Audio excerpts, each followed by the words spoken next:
Hey guys, Billy here. I'm a multi-gladiator hunter and a shuffle rank 1. In this video I go over the different types of pets, when to use them and where to get them. I hope you enjoy, and if you do then please comment, like and subscribe, and if you didn't, well pretend you did. Feel free to join my Discord and check out my stream. I hope you enjoy the video. I'll start this video off by telling you guys about the 3 different types of pets and the benefit each one of them gives. So you've got a cunning pet, a ferocity pet, or a tenacity pet. And a cunning pet will give you Master's Call, which is a freedom on a 45-second cooldown, or 23 seconds if you're using Kindred Beasts. A Pathfinding, which is passive, and this just gives you 12% movement speed. You've got a Ferocity Pet, which gives you Primal Rage, and this does absolutely nothing unless you are running Kindred Beasts, which is a PvP talent here. And if you are running it, then it does something, and it gives you 12% haste for 20 seconds when in arena. It's basically like a mini Bloodlust, and it's on a 3-minute cooldown. Then the passive they give you is 6% leech, which is called Predator's Thirst. And finally, you've got tenacity pets, which give you Fortitude of the Bear, which increases your max health and your pet's max health by 20% for 10 seconds, and it instantly heals you for that much as well. This is usable in CC, so it's very powerful. However, you can't use it if your pet is CC'd, and then it also gives you endurance training, which increases the health of you and your pet by 7.5%. Now I'll just explain which of the pet families that you can have in each of the pet specializations.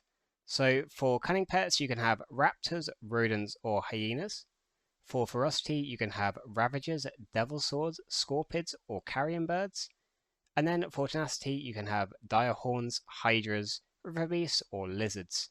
The reason you only want these are because these are the only ones that have mortal wounds, and mortal wounds is a debuff that they apply that decreases the healing the target takes by 25% in PvP. So that's pretty much vital for almost every game. I just thought I would explain where to get each of the pets from as well, as this might be helpful. So you can get a cunning pet or a raptor in the wetlands in Eastern Kingdoms at this place called Raptor Ridge. And then you can just tame a raptor, and then this would fit you for your cunning pets.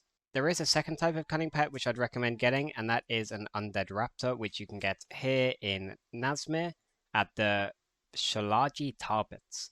The reason you want an undead raptor is that it can't be sapped and it can't be polyed. So this is really, really good in Blitz, especially when you're base defending. So yeah, I'd recommend getting one of these. You do need to have unlocked a tome in order to tame it, but you can get this from Shadowlands in Maldraxxus, around this area here. And yeah, you just kill some mobs, and then eventually you'll get the tome, and that will allow you to capture undead pets. As for a tenacity pet, I'd recommend getting one of these river wallowers here, and this is in Wallers of Draenor in Talador, where I am now, and this is for your tenacity pet. And finally, for a ferocity pet, I'd recommend getting a venom-tailed scorpid, and you can get this just outside of Orgrimmar in Durotar.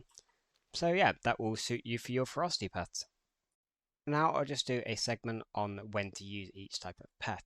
So I'll start with ferocity pet, as this is by far the least used pet, and I don't think I've actually run this in a single game this season. The only use of this pet currently is so that you can get Primal Rage for the first 20 seconds of a game if you're playing Kindred Beasts. So what you do for that is when the gates are on like 1 or 2 seconds left of opening, you begin a dismiss pet cast. You'll then press the Primal Rage. The pet will disappear, and then you can summon the pet that you want to use, which will either be a cunning or a tenacity pet. I've never actually used a ferocity pet in a game, and I don't think there's any situations in which you would. Now for tenacity pets, and there's not that many situations where you would use a tenacity pet. The only times is if you think you're going to be the kill target and you don't think the freedom is going to be that useful. And pretty much the only time this happens is when you're facing a sub-rogue and say an arcane mage or a fire mage or something like that. Like in general, I don't use tenacity pets that much. It's pretty much only versus sub-rogue plus X. Because they do most of their damage in stuns, and then it's really nice to have the extra wall, and the freedom doesn't do that much there because they do the damage when you're stunned anyway. So yeah, tenacity pets, they are useful, and they will save you against certain things like rogues, but overall they're not used very commonly. And finally for the cunning pet, and I'll pretty much use this every game aside from when I'm facing a rogue, just because the extra movement speed is nice. It makes kiting a little bit easier, but it's mainly because of the Master's Call, and having this on such a short cooldown, especially with Kindred, is super nice because you can either use it offensively to help you get trapped, or you can use it defensively to kite better, and you can even use it on your teammates as well. So for example, if your healer's in a root beam, then you definitely want to be playing the cunning pet.